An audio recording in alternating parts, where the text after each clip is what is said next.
السلام أمر عام يحتاجه المسلم في حياته كلها. تحتاج السلام في بيتك وفي شارعك وفي عملك وفي كل مجال من مجالات الحياة تحتاج أن تكون مسالما.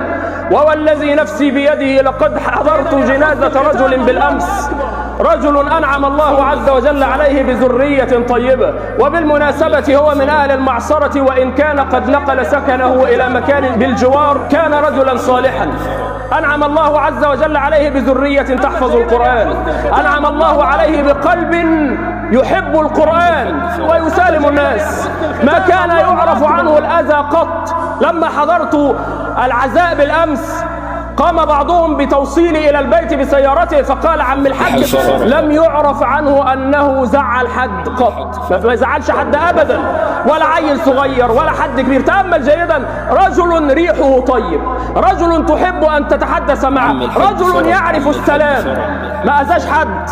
تعرف كيف مات هذا الرجل؟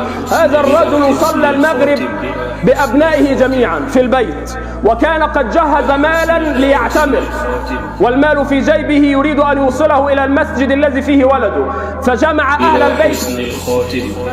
أهل البيت كلهم، قال تصلون معي حتى الأطفال، فتوضأوا جميعا، ثم الصف من خلفه فصلى بهم المغرب، ثم قالوا له تصلي السنة هنا؟ قال لا، أصليها في المسجد حتى أسلم المال الذي أريد أن أعتمر به.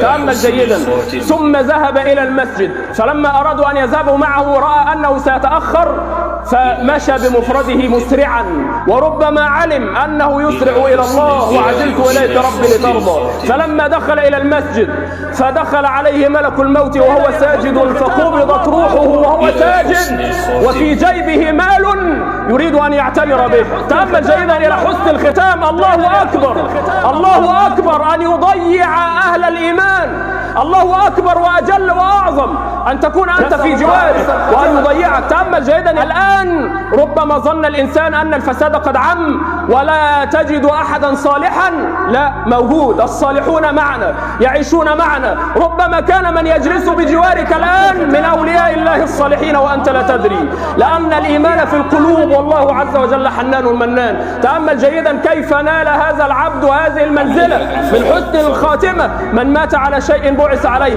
مات الرجل ساجدا وسيبعث يوم القيامة ساجدا. نسأل الله حسن الخاتمة، لأنه كان مسالما في نفسه، لا يؤذي أحدا قط. شوف شهادة الناس، الإنسان يموت وتعيش سيرته، ما آذى أحدا قط، لا رجل كبير ولا عيل صغير، ده الجيران يشهدون له بحسن الخلق. فكن أنت كمثل هذا المسالمة. آخر دعوانا الحمد لله رب العالمين وأقم الصلاة.